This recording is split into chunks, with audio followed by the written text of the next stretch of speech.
खुदावंद यीशु मसीह में आप सबों की एक बार फिर सलामती हो। आइए हम मिलकर खुदा के ज़िंदगी बख्श पाक कलाम में से सीखेंगे।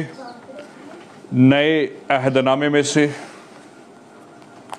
मुक़द्दस यूहन्ना रसूल का पहला ख़त, उसका पहला बाब और पहली 4 आयात हम तलावत करेंगे। नए अहदनामे में से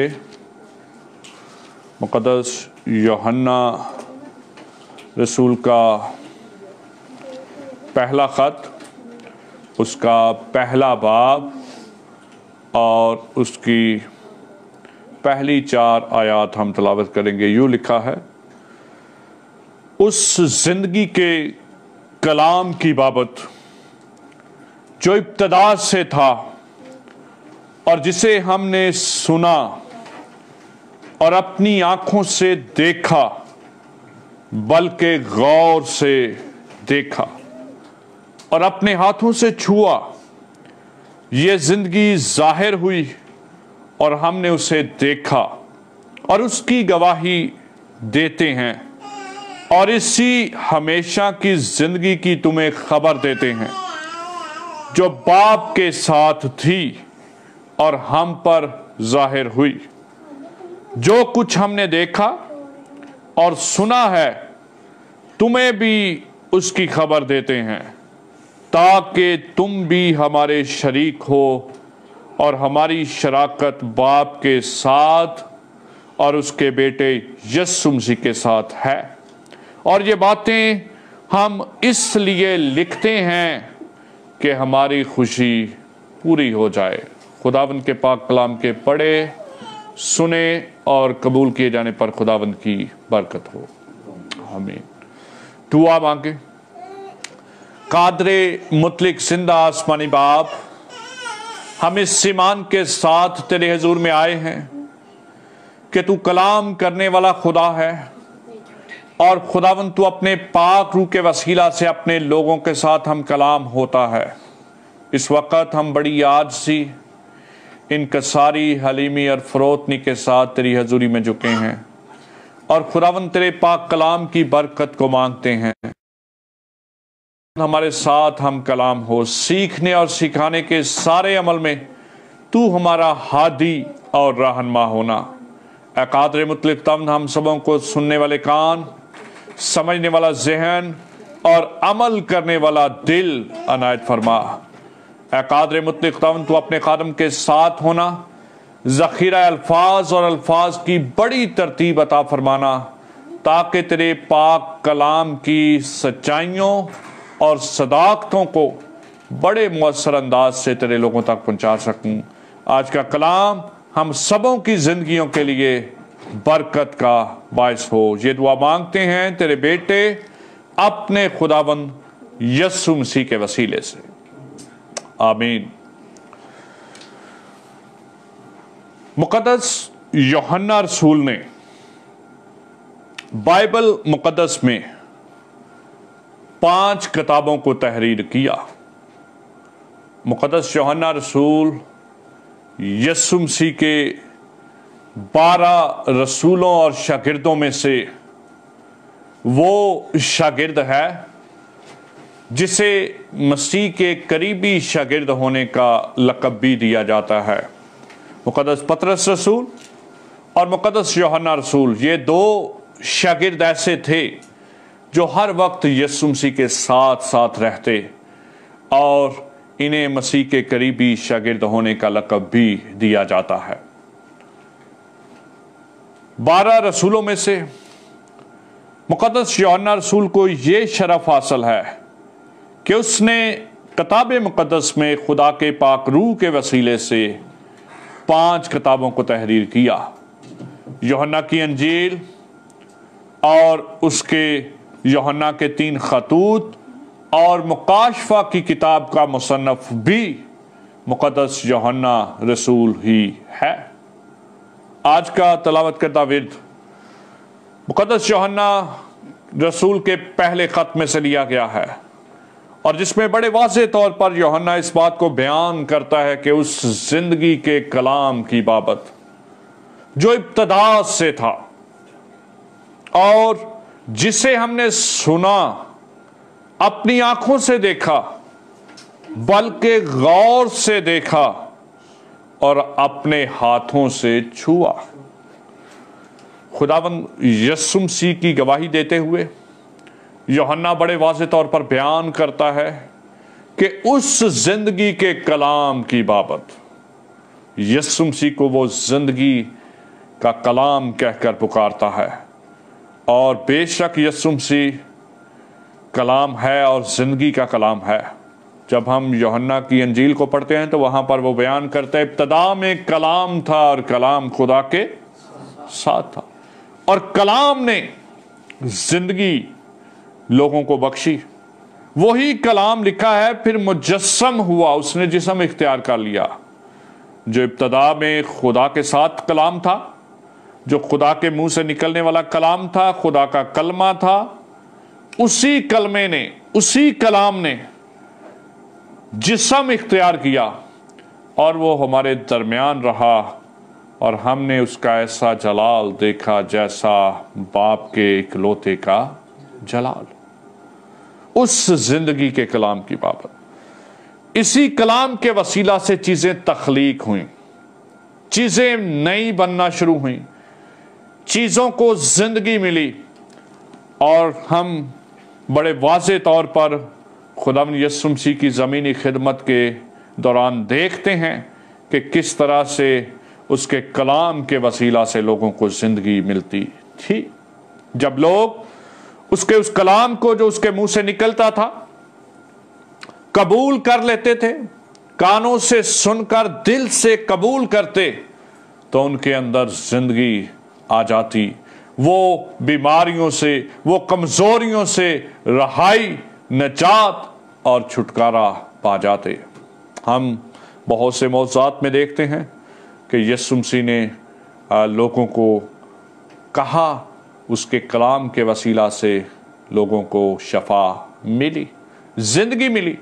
जब हम देखते हैं लाजर की जिंदा होने के मौके को, तो वहां पर यीशु मसीह ने कहा, है लाजर बाहर आ, और लाजर जिंदा कफन समेत बाहर आ गया। लोग डर गए और हम देखते हैं कि लाजर को मसीह के कलाम के वसीला से किस तरह से जिंदगी मिली, उसके कहने के वसीला से, है लाजर बाहर आ। इसी तरह हम यीशु मसीह के उन मौज़ात को देखते हैं जिसके वसीला से मुर्दा लोग जिंदा हुए, जिसमें यायर की बेटी, नाइन शहर की बेवा का बेटा, और फिर इसी तरह वो जो मफलूज शख्स था, जब यीशु मसीह ने उसे कहा कि जा तेरे गुनाह मुआफ हुए, अपनी चारपाई उठा और चल फिर। और उसी वक्त जब उसने मसीह के इस कलाम को दिल से कबूल कर लिया, तो उस शख्स के टखनों में, उसकी हाथों में, उसके बाजुओं में कुव्वत आ गई और वो शख्स जो चारपाई पर हर वक्त पड़ा रहता था, चारपाई से उठा और उसने अपनी चारपाई को उठाया और चलना फिरना शुरू कर दिया। ये सारी उसके कलाम की कुदरत थी। जिंदगी के लिए यूनानी ज़बान में दो अल्फाज इस्तेमाल हुए हैं।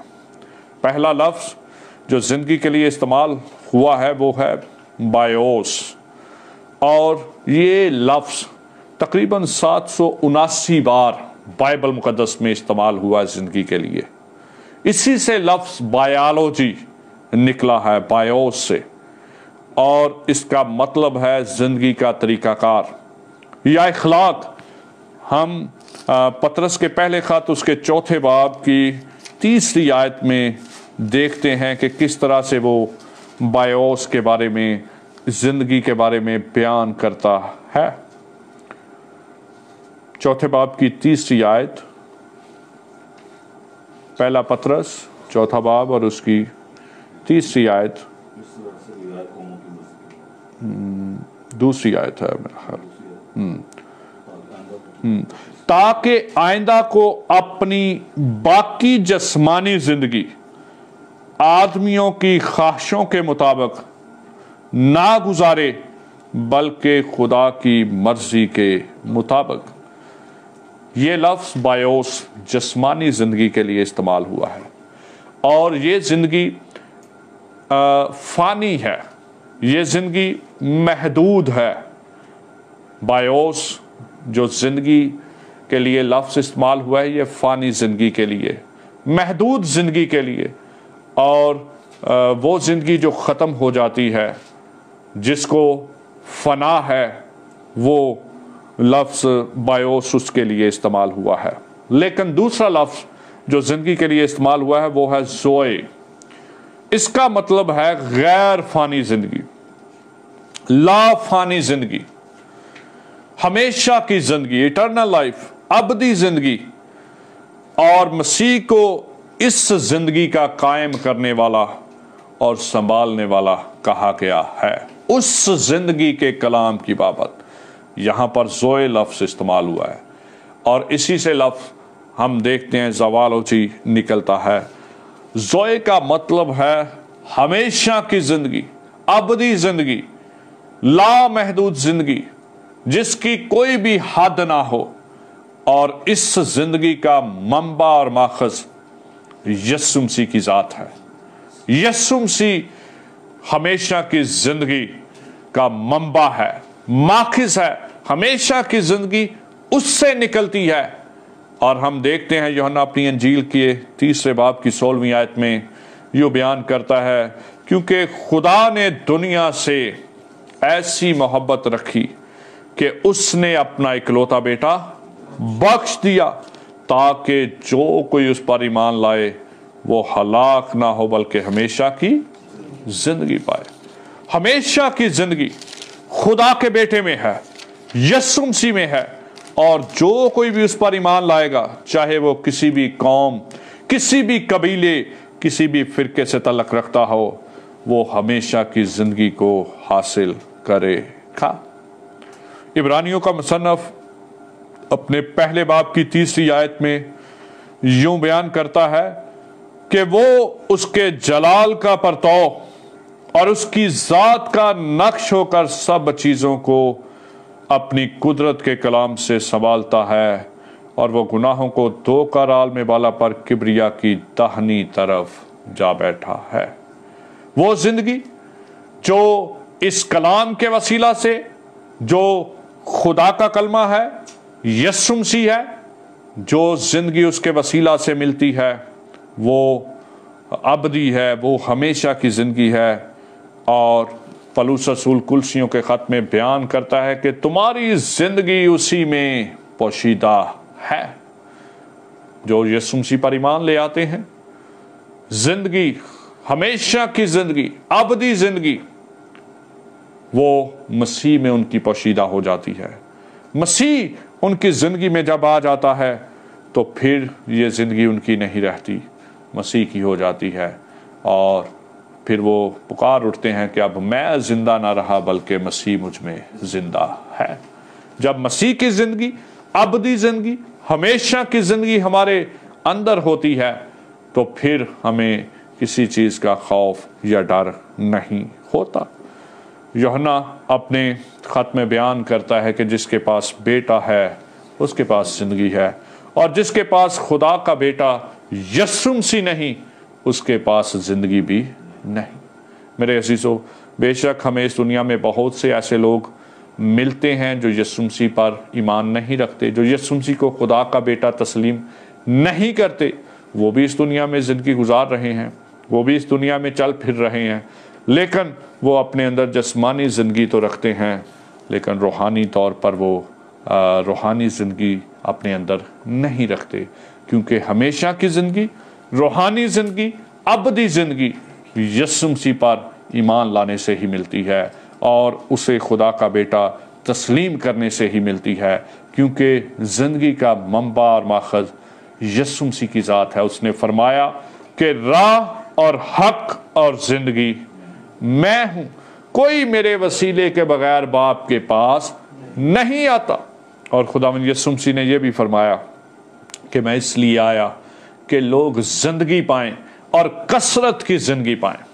यीशु मसीह कसरत की जिंदगी देता है, अबंडेंट लाइफ, हमेशा की जिंदगी, अबदी जिंदगी, लाफानी जिंदगी, कभी भी खत्म ना होने वाली जिंदगी, गैर फानी जिंदगी, जिसको कोई कभी भी फना हासिल नहीं है। आज बाद दोपहर जो अमली चैलेंज मैं चाहता हूं कि हम सब अपनी जिंदगियों में लें, वो यही है कि जिंदगी का मंबा और माखज़ यीशु मसीह की ज़ात अक़दस है। हमेशा की जिंदगी यीशु मसीह पर ईमान लाने से मिलती है और हमें चाहिए कि हम हमेशा यीशु मसीह पर, जो खुदा का इकलौता बेटा है, ईमान रखें और उस जिंदगी को जो कभी ना ख़त्म होने वाली है, जो हमेशा की ज़िंदगी है, हम यीशु मसीह में अपने अंदर महफूज रखें। खुदावंद हम सबों को इस कलाम के वसीला से बरकत बख्शे। आमीन।